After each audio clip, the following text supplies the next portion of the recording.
নামছে তো শ্রীলঙ্কায়। কি কয় হুজুররা, শ্রীলঙ্কায় না? আসলে এটাও ভুল। ওরা পায়ের দাগ রাখতে পারছে দিকে শ্রীলঙ্কা আপনি মানেন, কিন্তু সবচেয়ে রাজে কৌল হইল বাংলাদেশে নামছে সন্দ্বীপে। তিন কৌল আছে, তিন কৌল, শ্রীলঙ্কা, সরণদ্বীপ আর হইল মালদ্বীপ। সুফিয়ান আরে জালালউদ্দিন সুয়ুতির কাছে রাজে কৌল হইল সরণদ্বীপ, সন্দ্বীপে নামছে। হুজুররা আসে সন্দ্বীপে নামছেন বাংলাদেশে। বাংলাদেশে কয়া গেলাম তাহকিক করে লেন, তিন কৌল আছে, ওরা খালি পায়ের দাগটা রাখতে পারছে দেখা দেখাইতে পারে আমগো দেশে নামছে। কেননা উনি 60 হাত লম্বা আছিল, ওরা মিটার মুটার দিয়া মাইপা বইবা পায়ের একটা দাগ লাগাই হালাইছে। আপনারা যদি লাগাইতে পারতেন তাহলে আপনারও দেখাইতে পারতেন, এই যে পায়ের দাগ দেখ, আদম আলাইহিস সালাম আমগো দেশে নামছে। কিন্তু সন্দ্বীপ তো ভাঙ্গা গেছে, পুরান সন্দ্বীপ তো নাই। পুরান সন্দ্বীপ তো শ্রীলঙ্কা পর্যন্ত ছিল।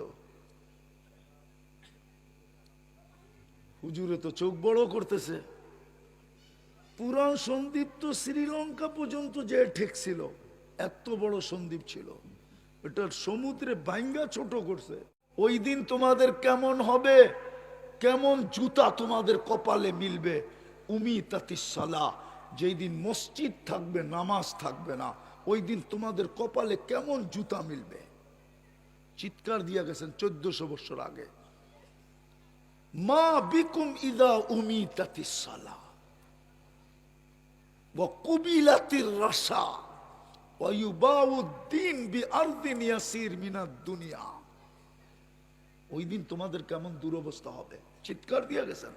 আমি এমনি চিৎকার দিই না, আমার চিৎকারের দারুণ ভিন্ন। আমি শেষ জায়গায় চলে আসছি, দুই দিকেই উলামায়ে কেরাম চলে আসছে, এই জন্য আউলম্বা করতে চাইতেছি না। দুরবস্থা আমাদের কেন? এক রাস্তা খোলা আছে এখন, তওবা, আর কোন রাস্তা খোলা নাই। আমাদের দোয়া মাথার উপরে ওঠে না। উঠলে ফিলিস্তিনের স্বাধীন গত রমজানই হয়ে যেত। কেননা গত রমজানে যদি কেউ এখানে উমরায় যায় থাকে তাহলে আমার কথায় একমত হবে। আমি জীবনে কোনোদিন দুই হেরেমে এত কান্না দেখি নাই। কুনুতে নাজেলার ভিতরে, বেতেরের ভিতরে যেই কান্না ইমাম কান্ত আর মুক্তাদি মুসল্লি, ইমাম সালাম ফিরায় ফেলতো, হাজার হাজার মুসল্লি জমিনে পুরা কানতেছে কানতেছে কানতেছে, ওর খবরই নেই যে ইমাম সালাম ফিরায় ফেলছে। ওই চোখের পানি দিয়ে জিতা যেত। আমাদের দোয়া মাথার উপরে ওঠে না। এই জন্যই তো ইব্রাহিম ইবনে আদহাম বলছে, ইব্রাহিম দোয়া কেন মাথার উপরে যায় না? কয় তাসিল্লাহ ওয়া রাসূলা, আল্লাহ রসুলের নাফরমানি, আবার আশা করো দোয়া কবুল হবে। মুসলমান কিন্তু কোনো সিল নাই। কোরআন আছে ছুঁয়া দেখে না, মসজিদ দেখলে চোখে তাক লাইগা যায়, কিন্তু মুসল্লি নাই। মনে হয় আপনাকে দিলে লাগে নাই। নবীর উম্মত বলে, কিন্তু নবীর কোনো আদর্শ নাই, কোনো আদর্শ নাই নবীর। শুধু বলে মোহাব্বত করে। এই মোহাব্বতে বেড়া পার, রাগ হয় না। আসেন ফিরেন, আজকে তওবা করি। তওবা রাস্তা খোলা রাখছেন। এই জন্যই তো আদম আলাইহিস সালাম বলছিলেন যে উম্মতে মুহাম্মদীর সাথে পীড়িত আর মোহাব্বত আমার চেয়ে কোটি গুণ বেশি। কয় প্রমাণ? কয়েকটা ভুল করলাম জান্নাতে বাড়ি করে দিল। কথা নাই বার্তা নাই, বেরো না, বাড়ি করে নাই।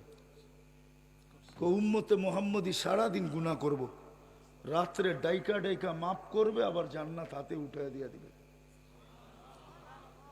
না ডাকে না রাত্রে, হালমি মুস্তাগফির ফাগফির আলা। আরেকটা দেখবা এর চেয়ে বেশি পীড়িত, প্রথমটার চেয়েও কোটি গুণ বেশি পীড়িত। একটা ভুল করলাম কবে, মাফ হইল কবে? 200 বছর পরে মাফ হয়েছে। এখানে নামছে তো শ্রীলঙ্কায়। কি কয় হুজুররা, শ্রীলঙ্কায় না? আসলে এটাও ভুল। ওরা পায়ের দাগ রাখতে পারছে দিকে শ্রীলঙ্কা আপনি মানেন, কিন্তু সবচেয়ে রাজে কৌল হইল বাংলাদেশে নামছে সন্দ্বীপে। 3 কৌল আছে, 3 কৌল, শ্রীলঙ্কা, সরণদ্বীপ আর হইল মালদ্বীপ। সুফিয়ান আরে জালালউদ্দিন সুয়ুতির কাছে রাজে কৌল হইল সরণদ্বীপ, সন্দ্বীপে নামছে। হুজুররা আসে, সন্দ্বীপে নামছেন বাংলাদেশে কয়া গেলাম তাহকিক করে লেন। 3 কৌল আছে, ওরা খালি পায়ের দাগটা রাখতে পারছে দেখা দেখাইতে পারে আমগো দেশে নামছে। কেননা উনি 60 হাত লম্বা আছিল, ওরা মিটার দিয়া মাইপা বইবা পায়ের একটা দাগ লাগাই হালাইছে। আপনারা যদি লাগাইতে পারতেন তাহলে আপনারও দেখাইতে পারতেন, এই যে পায়ের দাগ দেখ, আদম আলাইহিস সালাম আমগো দেশে নামছে।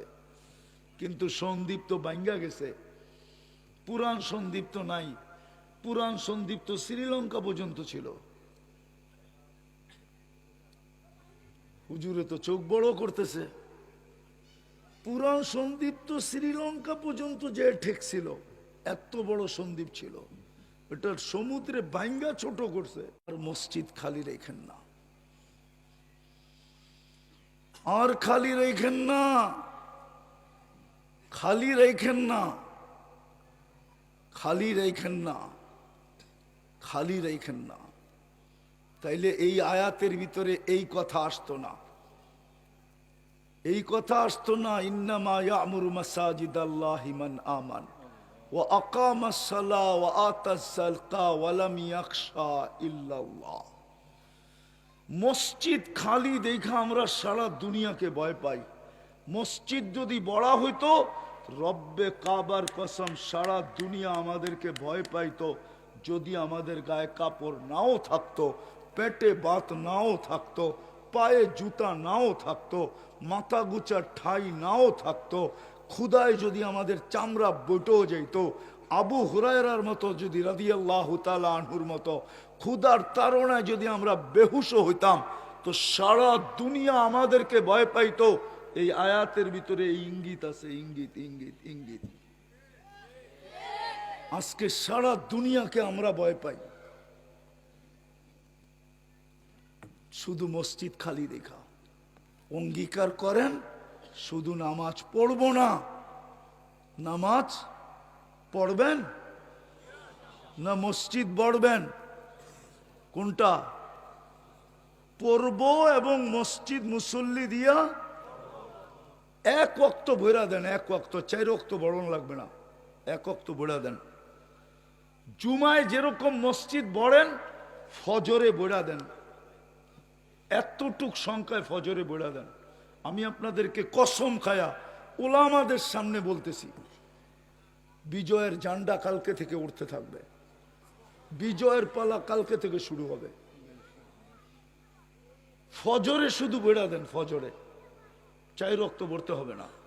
ইহুদিদের কিতাবে লেখা আছে, ফজরের জামাত আর জুমার জামাত যেদিন শুরু হবে, ওই দিন মুসলমানের বিজয়ের পালা শুরু হবে। এই জন্যই ওরা আপনাদের পিছে লাগছে, দুনিয়ার থেকে মিটায়া দেওয়ার জন্য, যে এখনই সুযোগ। জুমার তুলনায় ফজরে মুসল্লি হয় না। পারবেন বইরা দিতে? হ্যাঁ, পড়বেন না বরবেন? কাহিনী শুনামু। আমার একটা রোগ আছে সার্ভাইকেল বলে, এটাকে সার্ভাইকেল স্পন্ডালাইসিস, গাড়ের রোগ।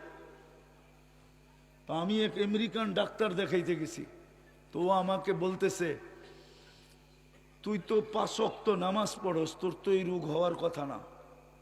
তা আমি ওরে হাসতে হাসতে বললাম, আমি তো নামাজ পড়ি না, আমি তো পড়াই, এই জন্য হইছে। তো বলতেছে, ওকে তাইলে হলে হইতে পারে, কেন আমি তো ইমাম, আমি নামাজ পড়াই। এখন আপনারা পড়বেন এবং বরবেন এই দুইটা, না শুধু নিজে পড়বেন? কোনটা? কয়টা অঙ্গীকার? কে কে দেখি? আল্লাহ আমাদেরকে আমল করার তৌফিক দান করেন।